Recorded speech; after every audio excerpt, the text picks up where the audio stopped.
What is going on, and welcome to another episode of the Time Killers Podcast, a show about the games, movies, and everything we kill time with. My name's Neil Rivera, and I'm once again killing time with the proud father of a brand new Golden Retriever puppy. It's Matthew Field. A Golden Retriever puppy, or potentially a monster in disguise. We are not sure yet.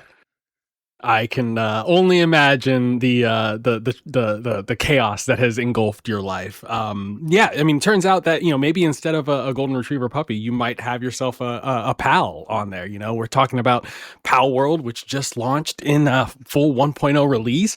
So you might have yourself a legally distinct Pokemon over there. Quite possibly. But yeah, before we jump into Palworld, we're also going to be talking about Splatoon Raiders and Denshattack. We've got a jam-packed show for you guys. But before we jump into that, we want to remind you guys that you can listen to past episodes and find us on your social network of choice at timekillerspod.com. Once you follow us, don't forget to DM us your questions, comments, and hot takes. And if you're listening to us here on a podcast service, don't forget to subscribe to us and leave a review. Every little bit helps us get discovered and found by more people. We appreciate it. All right, let's jump right into it. We got a lot to talk about. Palworld 1.0. It is out. It came out on July 10th. So this originally released into early access in January of 2024. For those of you who are unaware, Palworld is a survival crafting game. It's developed and published by a team called Pocket Pair. Believe they're based out in Japan, a Japanese studio. And the pitch is pretty simple, right? It's the survival crafting gameplay that and has been popularized by games like Ark, Survival, Valheim, and all these sort of like survival crafting games that have popped up over the years, but with a huge Pokemon influence. And so, this game released in early access, the sort of pitch was, you're kind of crafting, surviving, doing the, managing your hunger, all of the things that you traditionally do in these games, but you're also managing a team of monsters. So that obviously is a very sort of compelling pitch, but I think a lot of attention on the game shifted towards just how similar the Pokemon designs were, I guess the PAL designs were, to Pokemon. So there was actually like Nintendo got involved with a lawsuit, and all that has settled, and the game is out now. Having played it in both early access and then now, I'm about I've hit level 45-ish. So I'm like halfway through the sort of like main progression. I'm halfway to the level cap of 80. And I think it's good. I think it's a good survival crafting game. I think at this point we've played a ton of these games. I think this is kind of a genre over the last 4 or 5 years that has really just come and blown up. And it seems like every other year you're seeing one of these sort of go viral and sell 1 million copies. One example this year is Windrose, another popular early access game.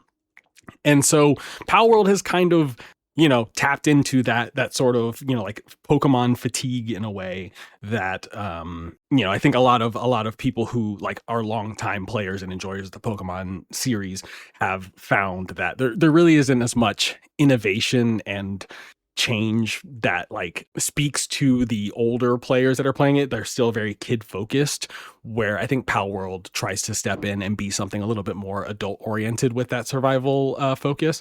And yeah, I think it's really good. I've got a couple of main issues with it where I think while the core loop is really good and really strong, I think if you've played a survival crafting game, you kind of know what you're in for here.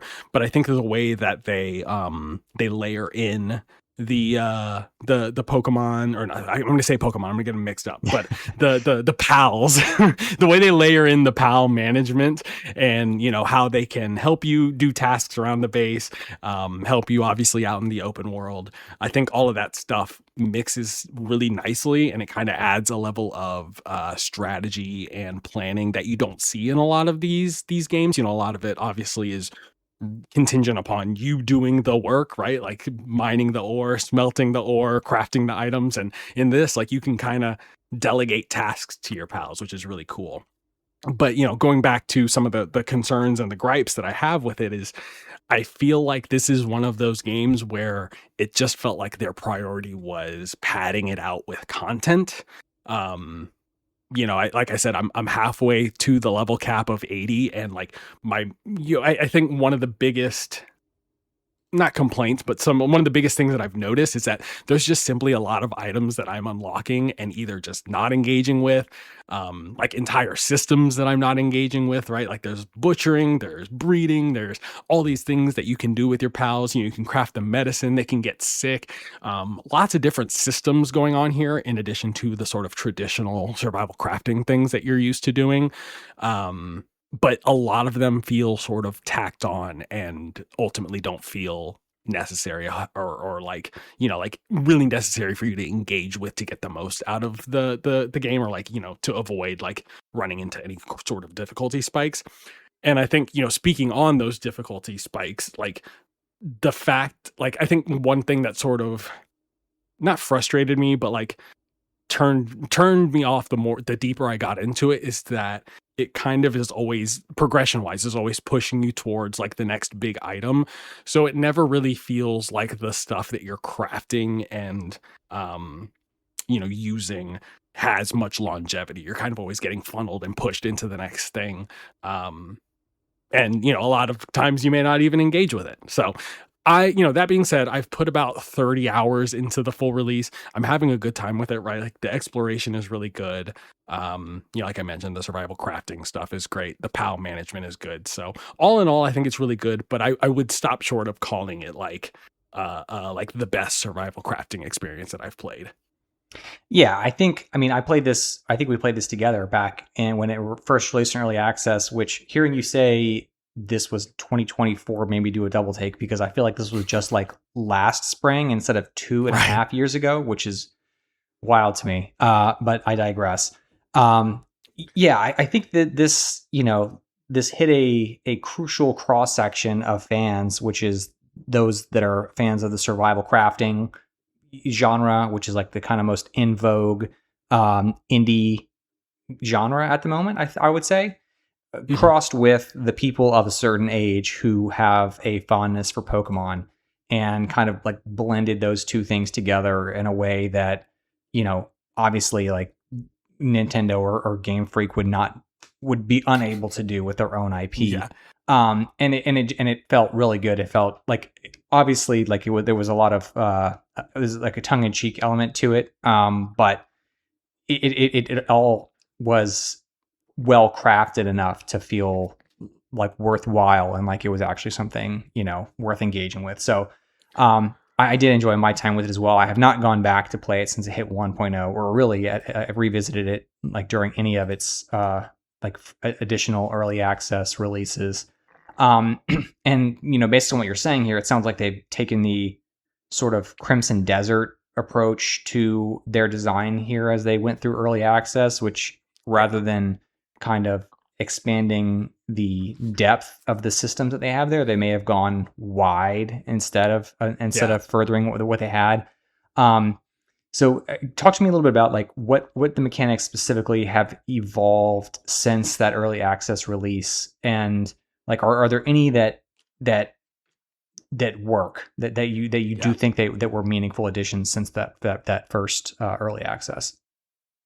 Yeah, I mean, hearing you bring up Crimson Desert is, obviously like that's the game that has really jumped out the more I play of this, because like it is a very wide game. And I mean, even, I talk about like the level cap being 80, like the amount of stuff that you're unlocking on a level by level basis is just insane. But yeah, I mean, I think, I did a little bit of digging before this episode, and, looking at the 1.0, like it really seems that a lot of the 1.0 release stuff is just mainly story, like we're really adding in like the context of like the world, like different factions that you're interacting with, quest stories. And so that's kind of been a welcome change. I think when we played like in the early access, like the early access days, it was very much just that core survival loop. So this one, it is a little bit more linear, so to speak, where like there is sort of a golden golden path that you can take. But by and large, it is kind of the same game, like it runs better, everything, runs and looks like it should, for a brand new release. But yeah, I think the real sort of main additions here in the 1.0 release are mostly story things. And then, yeah, going back to some of those systems, I mean, like, it's like the thing that really sort of jumps out to me is the thing that this game is the most impressed, like the thing that has most impressed me is just the way that they translate certain, like, the RPG elements of, turn-based monster capturing games, if I don't want to name drop anything, right? Like, where you have different stats and abilities that apply to battle, but then Palworld also does that to, like, sort of the labor side of things, right? A great example of this is yesterday my wife and I, we were flying up this mountain to reach a tower to take on a boss, one of the main bosses for the story. And I was running into an issue because the PAL that I was using to fly up to this mountain kept running out of stamina. I kept having to, like, find weird spots to stop, and, like, ended up doing this, like, Skyrim style, like, mountain climb, with my flying PAL. Mhm. And it turns out that PAL just doesn't have a high stamina value, and so rather than just like, continually leveling up and just feeling like you're kind of constantly getting stronger, like, you are switching pals in and out a lot more, and sort of leaning on different traits for different scenarios. And so that, to me, I think, is the system that impresses me most. There's a lot of different things that I can get into, and, like, I think the diehards of this game, will probably listen to this and be like, you're crazy, because there's a lot of stuff that, like, you can butcher pals and use their meat to, like, craft, like, all these sorts of elaborate recipes. And, like, do I need to do that? No. Like, I never really felt like I needed, or, like, I got any sort of, like, tangible benefit from doing that, as opposed to, like, crafting, like, cruelty-free food, so to speak. Yeah. And so things like that, right? Like, there's the breeding where you can kind of, like, optimize for those stats that I was talking about earlier, and I haven't really gotten into that a whole lot. There's a whole, like, I think the most egregious example I can give of, like, a sort of, like, superfluous system is the expedition system, where you can essentially just send out a team of pals, and they can, they'll come back and bring different supplies and do missions, things like that. I have not done that a single time, and I don't think that there's a benefit to be gained from that. Happy Yeah. to be wrong about it, if somebody wants to explain that to me. But like I said, there's just a lot of these things that, like, oh, that's cool, I don't need to engage with that. But then there are things like the grapple gun, for example. It's kind of another one of those things of, like, it falls into the butcher knife category of item, where, like, I don't need to craft a grapple gun, but it helps in those scenarios where I am stuck on a mountain with a pal with low stamina.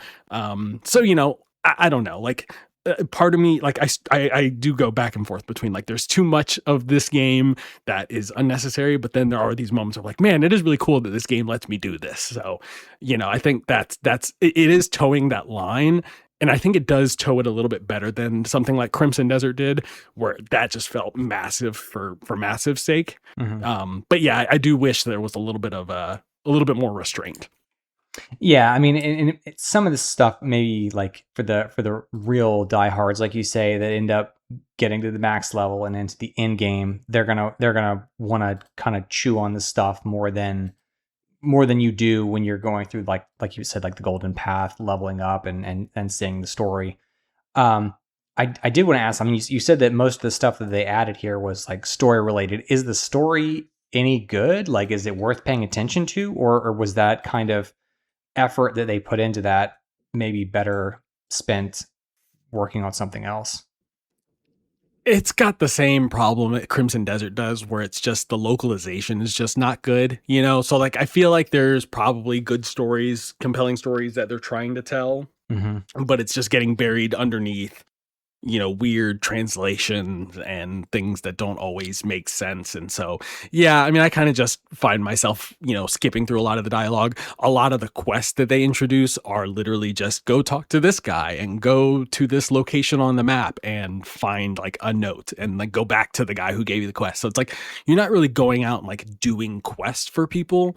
There's some like side characters and side quests that you can kind of pick up randomly while you're exploring, but the majority of the ones that I found are like, oh, hey, show me XYZ pal, show me these pals, and like that's kind of the extent of it. Yeah, so I mean, I think the story itself is kind of a letdown, but also not.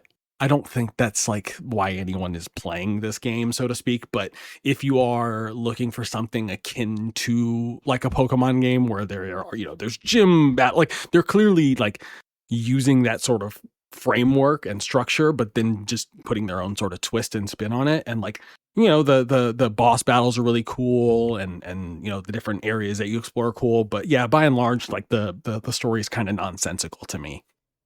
Yeah, I mean, yeah, that it does sound like they had the Crimson Desert problem here, which yeah, for me that's a bummer. Like I understand how that happens, and especially since it clearly is not what the game like that. This was not never going to be a narrative first game, right? Like it that just was not what it was conceptualized as very very clearly. But it does make me hopeful, or it does make me wish for a one of these games to actually nail the narrative aspect someday, because I feel like that's going to be, for me personally, that's what's really gonna carry me through to like I play a lot of these games, but I don't finish that many of them just because I feel like I see what I need to see and I have the fun that I'm going to have before reaching the end. And that's not even unique to this type of game even, but like a lot of games, if it doesn't have a strong narrative hook, I won't usually see it to the end. And so this has me wishing for a game where it does have that. But yeah, I think this, I mean, it sounds like the people who enjoyed this a lot in the early access phases now have a lot more to enjoy here, maybe too much to enjoy. But I mean, it's good that it finally hit 1.0. I'm glad that there's something like this out there for that cross section of fans of Pokemon and survival crafting. So. And it feels still like, even though it's 1.0, like it still feels like there's room to grow.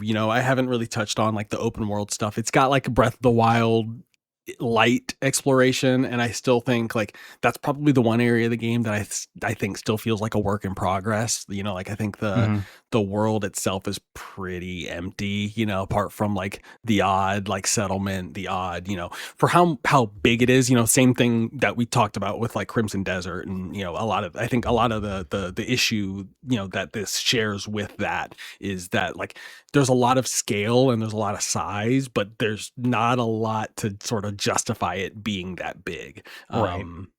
And yeah, I mean, maybe less so with the systems, but the open world and like some of that stuff. But I think that's all like sort of, I think everything here at 1.0 where things stand, I think this is it's a great continuing point. Like I don't think this the development on this game is by no means done. So they're going to continually add expansions. I imagine they're going to. I think the thing that I think I'm most worried about is are future expansions like going to address some of those issues with the open world and maybe streamline or improve some of these systems, or is it just going to be, hey, yeah, we've added 10 new levels and 100 new pals, go crazy, and I feel like that's the route that they're going to go. So I'll keep an open mind, and I'm down to revisit this. But yeah, I'm in the same kind of camp as you, where like I feel like I've seen everything that like it has to offer systems wise, that like even though I may be missing out on some cool biomes or a cool boss fight here or there, I don't feel like I'm missing a ton.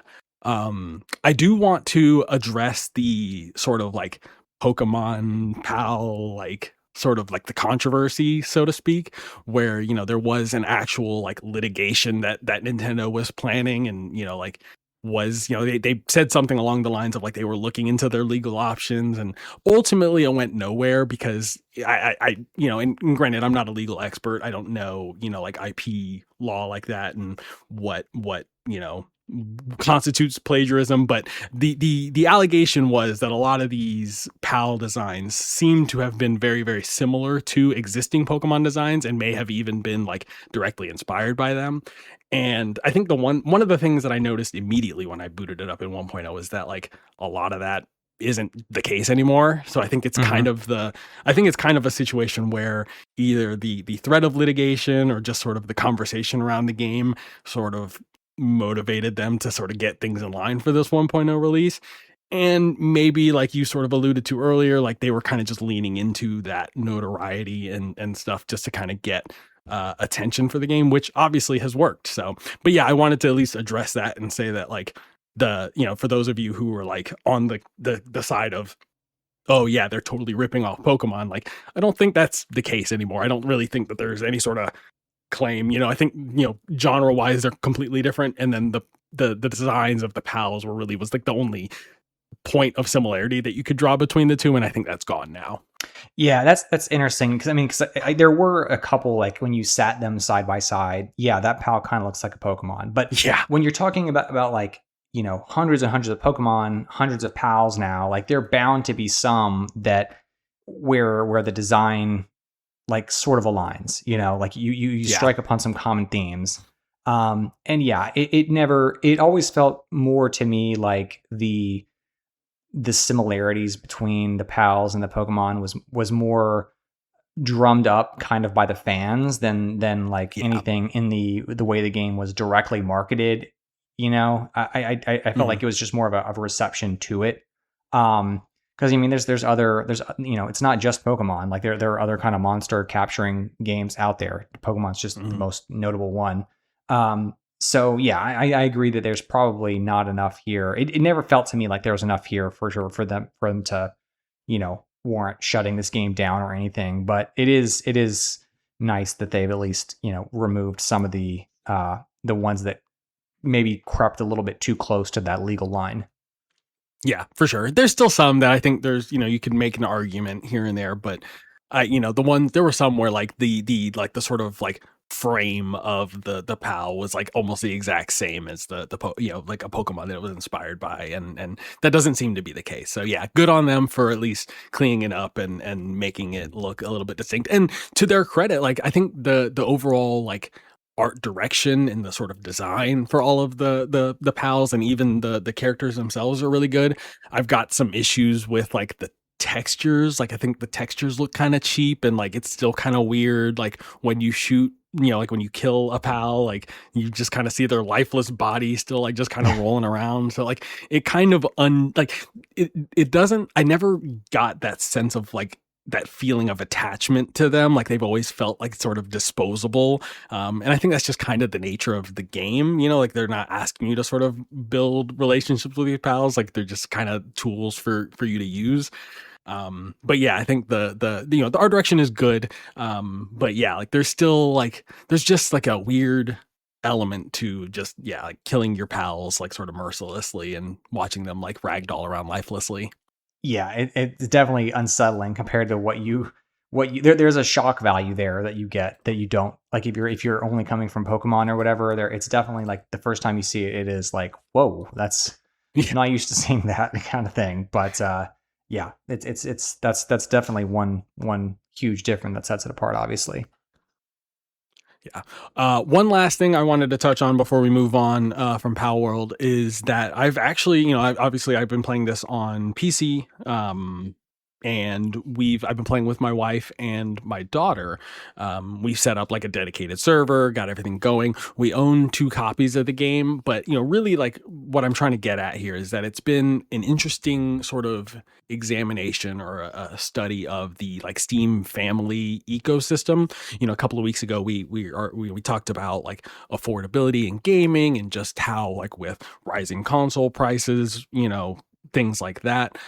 I think one thing that's sort of been on my mind is like with like Steam Machine and things like that coming out, like, PC, like living room PC gaming becoming a little bit more accessible. Like, is there is it viable to sort of like have a family ecosystem via Steam? And it's been interesting. Like, I think it's been, I feel like like it's been good. We've got 2 copies of Palworld. We've got 2 PCs and a Steam Deck. So at any point, like any one of us can jump on any device and sign into our profiles and log into the dedicated server. So it's been really cool. I think the one sort of caveat to the sort of Steam family thing that I'll point out, and maybe I'll do a little bit more research and we can do like a proper deep dive into the sort of Steam family ecosystem. But, it required an email address for my child to have a child account. So maybe like simpler ways to set up child accounts. But I think, comparative to something like the Nintendo Switch and like their family system, I think it's comparable, right? Like where you have access to all the same games, you can share. It works very similarly to like how the key card system works. So I've been impressed with like how Steam works for families. So more to come there. Yeah, I've toyed around with I guess it's not so new anymore, but whenever they moved to the new Steam family system, I guess 3 or 4, maybe longer years ago now. Mhm. I've messed around with that a little bit, just with me and my wife, like the two of us having single copies of games, or whether we have 2 copies of the game or not.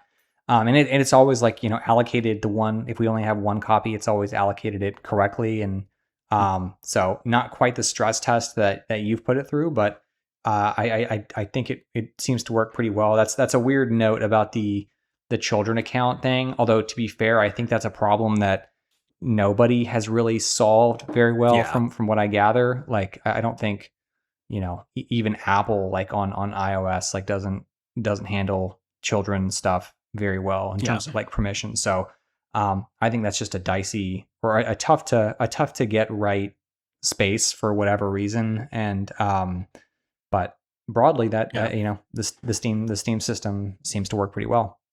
Yeah. I mean, there's, I think there's sufficient like protections. I think that was my main concern was like, oh God, like I don't want my kid browsing the store and like just getting a bunch of hentai games, because we all know that's what's going to pop up on Steam. And so there are sufficient protections against stuff like that. And, I was relieved to see, like almost a Nintendo level of control there. Things like, it'll push a notification to the parent if the child account wants to make a purchase, things like that. So yeah, shout out to Steam, and yeah, looking forward to playing around with that ecosystem more with more cool indie games like Palworld. So yeah, that's Palworld. It is out now everywhere, like I mentioned. PC, it's also out on Mac, PS5, and Xbox Series, and even the Xbox One, apparently. Moving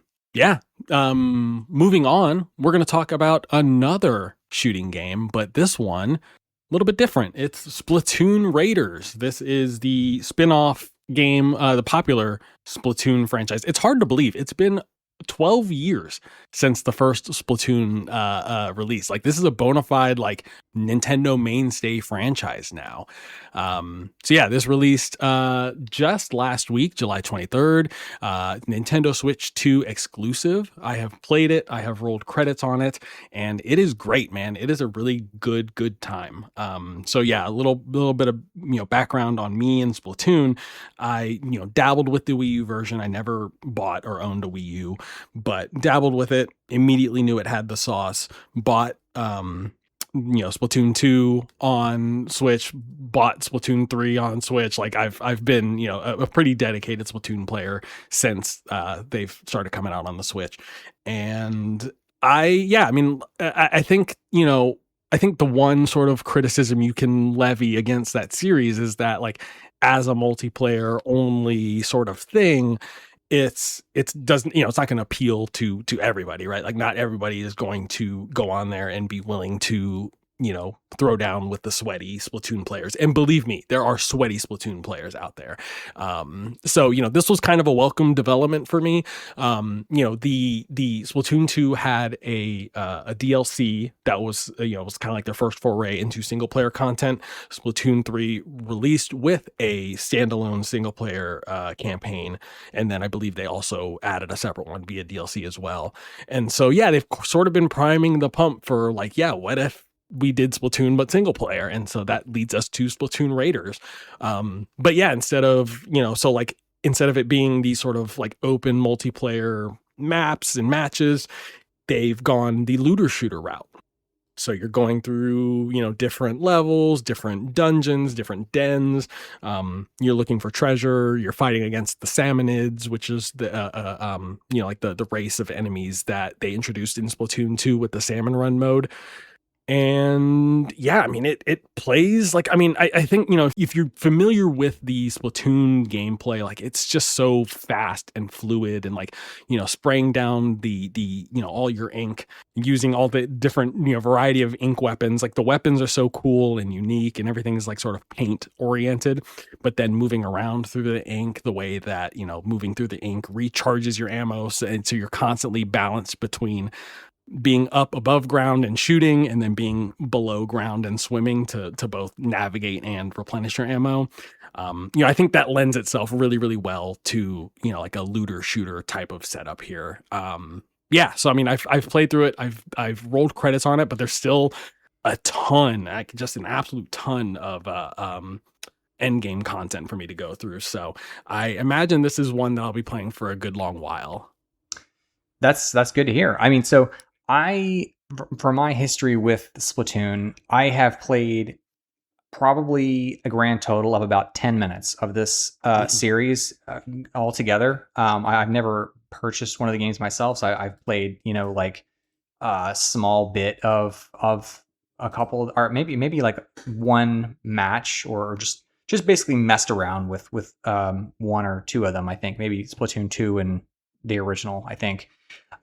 So all that is to say is I'm not super familiar with it. I've always kind of, like you say, it's always been, in my eyes, a multiplayer first experience, and that's just not what I've been looking for from it. And so Splatoon Raiders has appealed to me more just by nature of its single player focus than the others. But so I'm curious, you mentioned that they did have the single player expansions for 2 and 3. I don't know if you played those. How do you feel like it's, because this whole franchise was originally conceived as multiplayer. How does it make that transition to single player, and does it do it well mechanically and just like in terms of being a fun experience? Like do you get the full enjoyment that you would get like from a multiplayer match? Yeah, absolutely. Right. So I think I think there's sort of 3 core pillars to what makes like Splatoon, right? It's shooting, but you're not shooting, like the aim isn't necessarily to shoot other players, right? And in this case, like you're very much, you do have to shoot the enemies, but the main, I think, area that you're going to be shooting is actually the ground to then swim. And then, so shooting, movement, right? So like when you're in the ink, moving around, avoiding enemy attacks and things like that.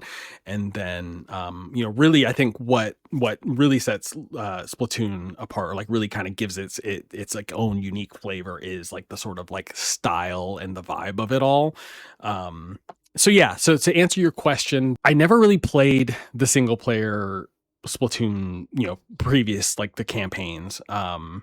I think, really what sort of turned me off to those was that they weren't really going for the same vibe as the multiplayer stuff. And so for those of you who maybe aren't aware with Splatoon, like Splatoon's got this really cool, like almost like a swagger to it, right? Where like you're, part of the unlocks that you're unlocking in the multiplayer modes are like just different outfits and accessories. And like, it's got this like really urban, like city feel to it. the Splatfest, which are like kind of these limited time events, or like, have this like after hours, like, at dark kind of feel to it, where everything's got like neon lights and is very, urban, so to speak. And yeah, so I mean, like those, like the single player focused stuff never really tapped into that in the same way, which is why I never really played them. And so that's kind of like my big sort of like negative about Splatoon Raiders, is that the whole, like, it's essentially like, if you're familiar with Salmon Run, which was a mode that they introduced in Splatoon 2, it's essentially, just a horde mode where you're facing wave after wave of enemies. You have to collect a certain amount of their eggs before the timer runs out, and that's it. So they've essentially taken that and adopted it. But I think really where the magic happens, so to speak, is in the gadget system. So they've really sort of revamped like how you like build out your kit, so to speak. So there's a lot of things, like weapons. Like I think the weapons and the weapon types, a lot of that stuff is the same. But really where they change things up is in the multiplayer games. A lot of the sort of kits that you bring are sort of like prescribed, where it's like, you've got this weapon, this type of grenade, and this is your special attack, where this opens it up and lets you plug and play different things. You have you'll eventually, through unlocks, you'll unlock 3 gadget slots, and there's, I think, somewhere between, I want to say there's like 12 or 15 different gadgets that you can unlock, things that have different use cases, right? So there's like a turret that you can throw down that provides supporting fire. There's, more movement based things where you leap along a large distance and create an explosion where you land. All sorts of different weapons, like a big axe that attacks, slashes in a wide range. So a lot of that stuff can be plugged and mixed and matched. Whereas like in previous games, they weren't necessarily, like, they didn't give you that freedom. But then on top of that, there's also upgrades that you can slot into those gadgets, right? And so that's where it really turned into the looter shooter, where you're actually going through and like min-maxing, so to speak, of like, each different, you have a certain amount of slots.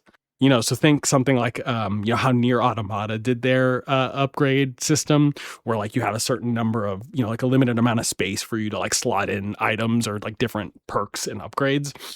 And, it all sort of feeds into the loot of it all, where like you're constantly picking up better weapons, you're constantly picking up better upgrades, upgrades that that might give you the same sort of boost, but at a lower cost, so they can slot in, more, in a more friendly way. So, I think there's something here that appeals to, like the Diablo, Destiny, ARPG sickos, even though it doesn't necessarily have that same depth. It has just enough with that Nintendo level of polish and the sort of core Splatoon gameplay that makes it really, really good. And yeah, like that's really what has led me to, play it as much as I have, and like feel like I can invest, more time after rolling credits. And so, I mean, that all sounds like right up my alley. So, like, explain to me how this like comes together from a level perspective. Like, are you? And obviously there's a campaign here, but are you running levels again at like higher difficulties to try and like get better loot, or like what is the progression? And what kind of how does like replayability factor into that? Sure. Yeah. No, I mean, I think that's a great question. Each of the levels are, you have a variety of different mission types. It's a mostly linear experience, right? Like you're going through and, you're selecting, you get like 2 or 3, different missions you can choose from. And when you complete them, you unlock a new area and you go do those. There's like 4 or 5 different mission types, right? You have like your kind of more run-of-the-mill linear, you're just going from point A to point B, and you're kind of extracting spiralite, I believe is what it's called. It's this material that you use to upgrade your items and things like that. It's kind of like the core currency that you're using.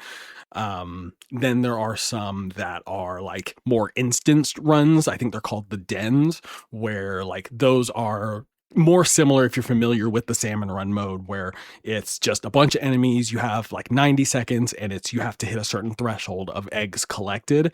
And I think they do a good job there of like upping the stakes of like you constantly have to go like lower and lower into like, more like progressively more challenging areas. And if you lose, you have to start over. But to get back and answer your previous question, there are spicy and very spicy variants of, so that's kind of like your heroic and mythic variants. So once you've beaten level 1, you eventually upgrade the ability to go back and try it again on a higher difficulty, get higher, better rewards and better perks and things like that. So the replayability factor is there, and I enjoy it. I'm a little mixed on some of the levels. I think one thing that it's clear that they prioritized making these sort of shorter bite-sized levels. I think some of the linear levels can be a little too short and a little too simple.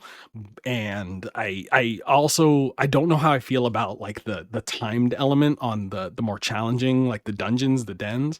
But there are some that I really did like there are some that are more like open areas where you're going around and going to like multiple crystals to extract the spiralite before a big giant one at the end. And it kind of gives you a little bit more agency in like how you choose to go about like getting to, what you need to do. But yeah, I think there's enough there to like take advantage of like sort of all these powers and abilities. Like I think the core gameplay really is the selling point here, and I think the stuff around it, like the level design and things like that, is a good first attempt, and I'd like to see them to add on it more. Yeah, this sounds like you're kind of selling me on this here. This sounds like pretty interesting to me. So I guess my last question here would be related to the co-op experience. So I think I saw that this does not support any kind of like couch co-op or even game share. Do you have you tried out co-op at all? Like, do you have a feel for why this may not support that, or what's your experience with any of the co-op aspect been? That's probably the thing I think that's holding Raiders back from being like a bona fide hit, so to speak. Cause like it's clear, like it's reviewed well, and I think it's going to sell well, but I do think that's going to ultimately hold it back. The fact that I think co-op is gated weirdly. Like you mentioned, no game share, which kind of feels weird. Like that's a feature that they've really been touting in a lot of these games. And Yeah. for a co-op focused game like Splatoon, it would have really made a lot of sense. I don't know why it's not here. I think maybe the fact that it's a $50 game, maybe they, like that was kind of like that kind of fed into the calculus of like, okay, maybe people will buy 2 copies or will be more likely to buy a second copy. I don't know. Like, that doesn't really make sense to me, especially because like if they just charged a full 60 for the game and included game share, I think that would have probably been a better deal anyway. But yeah, like that to me, I think is kind of like the biggest disappointment, in addition to the fact that like the like that Splatoon like swagger and vibe that's really prevalent in the multiplayer stuff isn't really here. Like those are kind of my 2 biggest complaints with Raiders. I think, one thing, I think they are doing cool things, right? Like they're kind of doing the Monster Hunter approach where you can, at any point offer to help someone and it'll kind of just stick you in a random level. Or you can, if there's one that you're stuck on, you can call for help and have people come assist you, which is cool. I think just kind of given the fact that there's a lot of things that you have to check, right? Like you need Nintendo Switch Online. It's a Nintendo Switch 2 exclusive. There's no game share. With all those caveats in mind, like I feel like I haven't really actually matched up with other people. I feel like it's only set me up with bots. So yeah, the co-op, like I think there's potential in the co-op, but it's probably something that like you and your buddies are going to have to coordinate versus like being able to just do it, as a single solo player. Yeah, that's unfortunate. You could imagine like maybe even if you don't have couch co-op, like if you had enough people online, like you could, not that this is like a Borderlands style game, but you could think of a Borderlands style experience where you just kind of It like, is. yeah, like you could drop in and kind of have that casual co-op experience, which I think would be it. That in my head at least, it seems like that would be cool for this, and Yeah. maybe a future version will have that, but Yeah. that is a I don't know. bummer that that's not here. Yeah, I don't know how hard it is to add like game share like via update, but like I feel like that's like low hanging fruit, because I will say like the dens, even though I'm a little iffy on the fact that they're timed, they're fun, they're chaotic, they're frenetic, and I can imagine with a full group of 3 or 4 people, like it being a ton of fun, like when you're like in the final 10 seconds and scrambling trying to get the last eggs that you need to make it to the next stage. So yeah, like there's potential there. And so yeah, hopefully, like I said, I don't know if there's a way for them to add game share support down the line, but I think if they can do stuff to open it up more, to like a larger audience, I think that'll help it. But yeah, I mean, it is, even as a solo player, right? Like it's totally fun to go through, it being, handheld, but then also on the TV, like that sort of hybrid, like, it doesn't get old. Like I think the levels are just long enough to sort of take advantage of that. And like, you never really feel like there's much of a commitment. You have to sit down for too long. You can always just chip away a little bit here and there. So yeah, I mean, I think there's enough here that at $50, even as a solo player, I think you'll still get your money's worth out of it.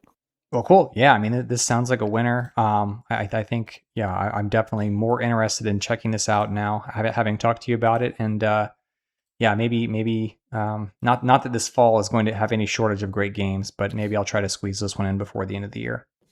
Yeah, for sure, man. That's Splatoon Raiders, and it's out now. Nintendo Switch 2. Get it now. We're going to take a quick break, but when we come back, Matthew is going to tell us all about Denshattack. Stay right there.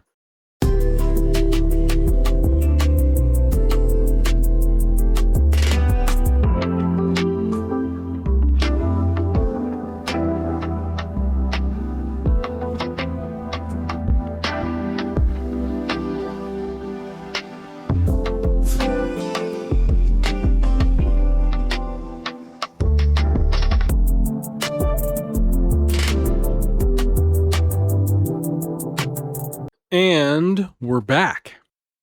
All right, I've talked enough this episode. Matthew, you are here to talk to us about Denshattack, which, if that name sounds crazy to you, let me read the description of this game really quick.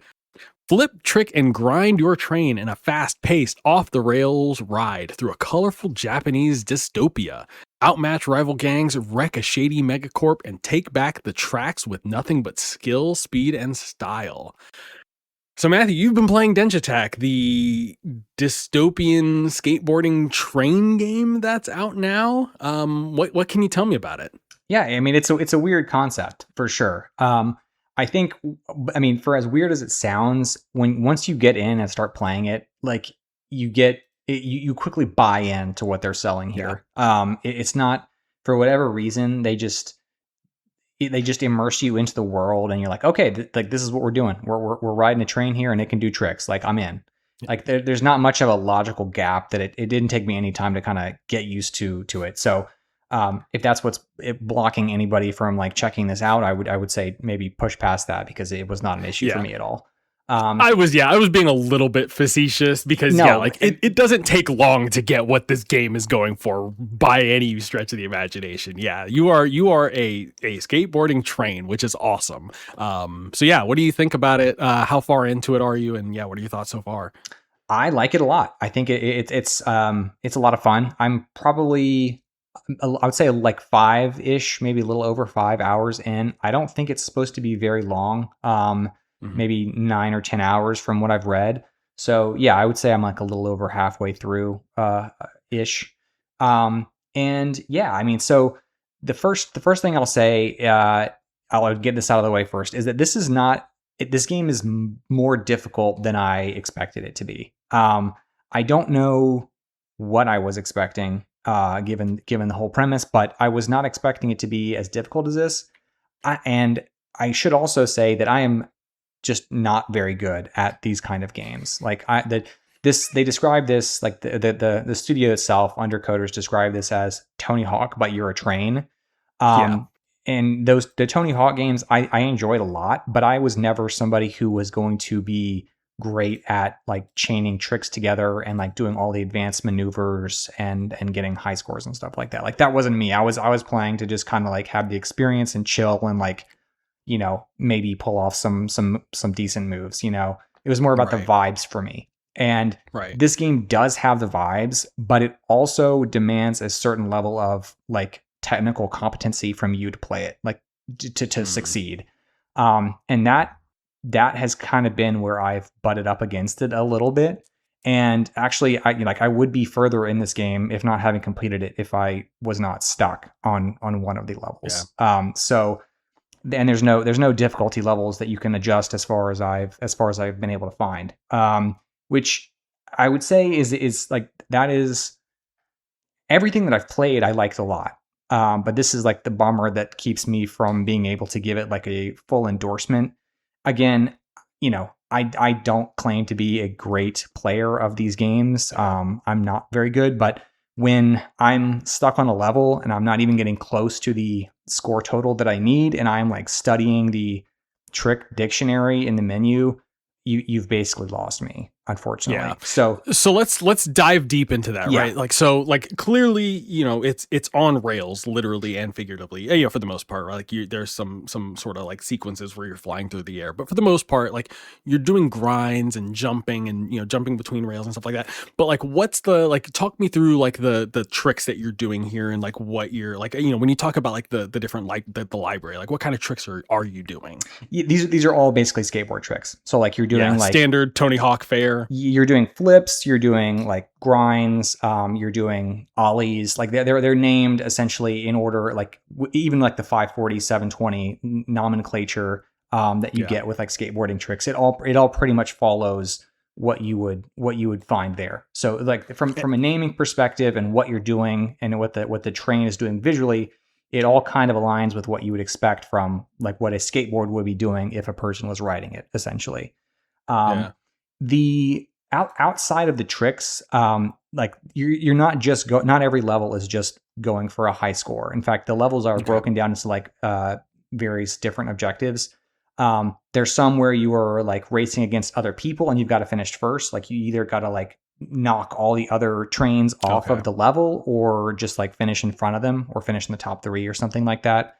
Then there are more open-ended levels where you are on like in like a bigger like city type system where you're choosing multiple tracks to go through to accomplish different objectives. Maybe it's like you're trying to like set off fireworks and then also like go into a cave behind a waterfall or something like that. Like you've got story related missions to do around the city and you're taking different paths to accomplish those. Yeah, I mean that particular, like that last part in particular, makes me think of the Tony Hawk games, where it's just kind of like an open sandbox, and so that was kind of my concern coming to this, is that it was all going to be linear, so to speak. So it is nice to hear that there are like variations in like the things that you're doing from level to level. I mean, so it is all literally on rails. Like there is no open world, but there is a surprising like level of latitude that they give you in terms of being able to jump from rail to the other, like one rail to another. Like, you have the typical like, on rails experience where you have different tracks and you can move your character over to a different track. Like think of like a minecart thing or whatever. Like you move it to a different track and then you go on whatever other track that wherever that takes you. There's gameplay sequences like that in Splatoon Raiders. I'm very familiar. Yeah, there you go. So and so some of these are required because you have to just like progress and it becomes like a reaction type thing where you've got to like dodge obstacles. But other times it's a decision where you may want to just like see what's this other way.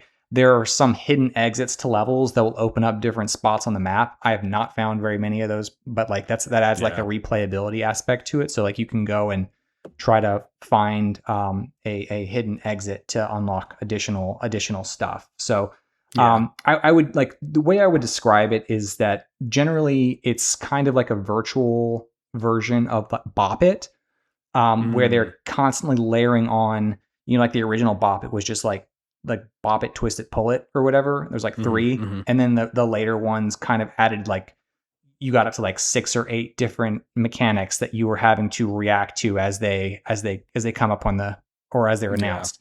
This is kind of the same thing. So you have things you have to jump over. You have things you have to honk your horn at. You have things like you have to make sure you slow down around corners. You have to wall run or wall grind when the track runs out in certain areas. So Right. you're basically like it's reaction based largely, as you kind of go around the level and then you're trying to make it through. And then on top of that, there is the trick level layer to it, to where Yeah. you're increasing your score by doing all these things with style. Um, Got it. and for a lot of the levels, your score is just for like your medal that you're getting at the end. Like, Yeah. you have like your bronze, silver, gold, or no Hmm. medal, depending on how you do. There's like hidden objectives within each level as well that are totally optional. It's like, you Yeah. know, when you drive, like, when you honk your horn when you pass the pandas or something like that, and you get like a little checkbox, just like little details that can Right. like make visual things happen. And add some replayability to it.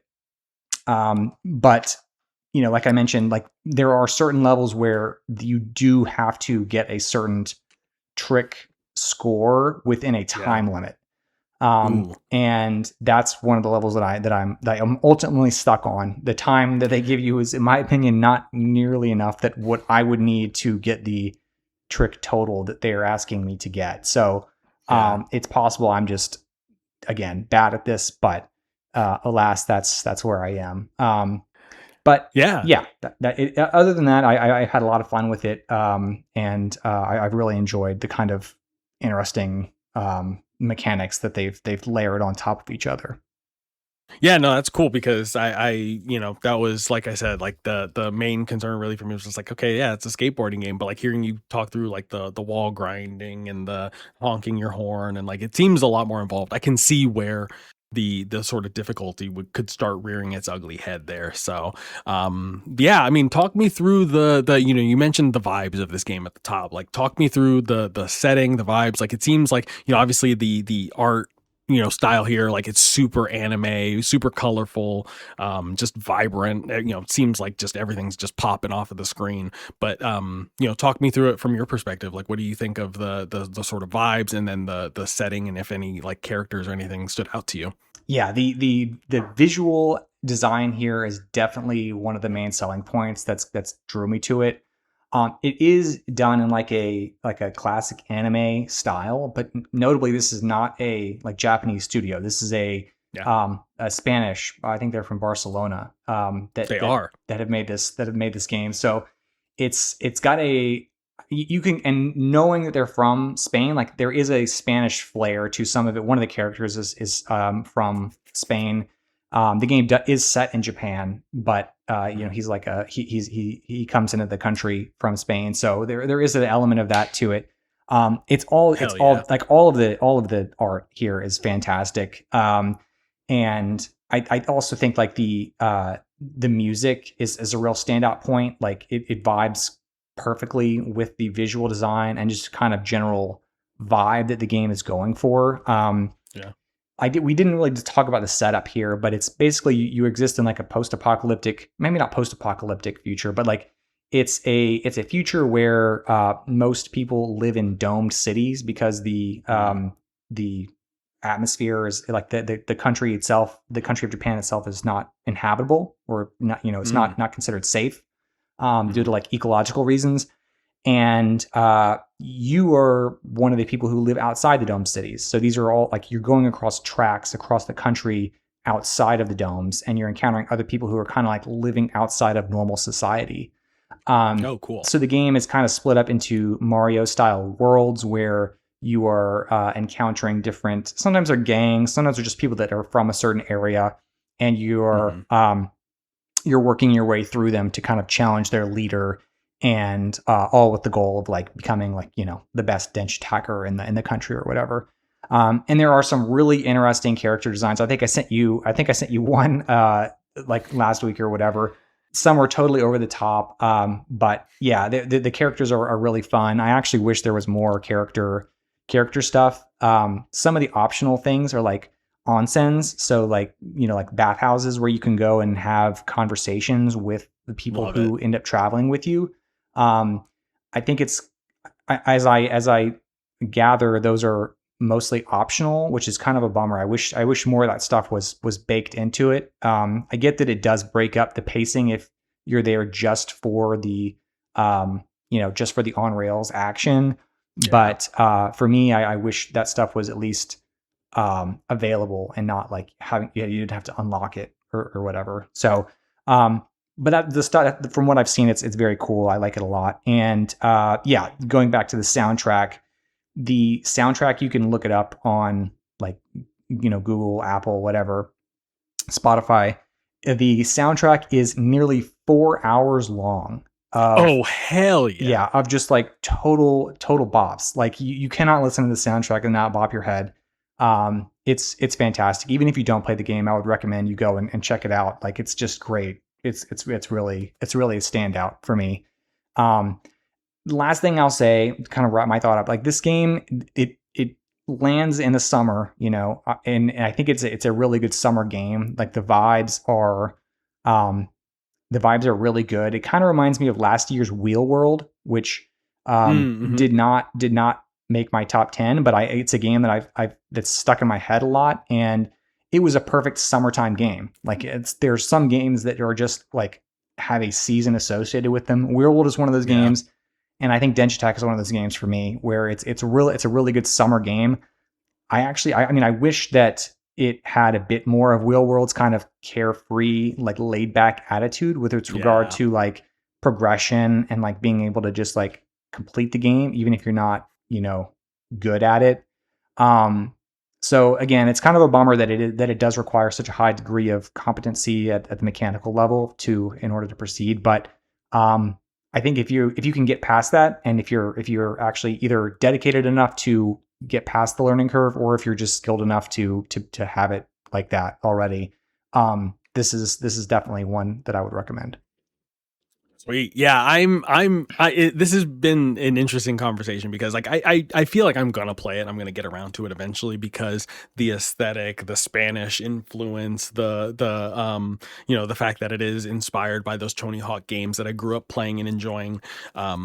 Yeah, I do question whether or not I'm gonna have that skill to get there, but I'm definitely willing to give it a try. Yeah, at the very least, I'm gonna listen to the soundtrack probably multiple times. Yeah, I think you're more likely to have it than I am. I think you will like it, and it's just a hard game to describe, and like you really have to get hands on with it in order to understand what the mechanics are and the way that Hmm. what's being asked of you and the ways that they're asking it. So it's unique. I mean, it obviously has references to Tony Hawk and like Jet Set Radio and games like that, but I do feel like it does not just like ape those influences. It actually adds something of its own on top of it as well.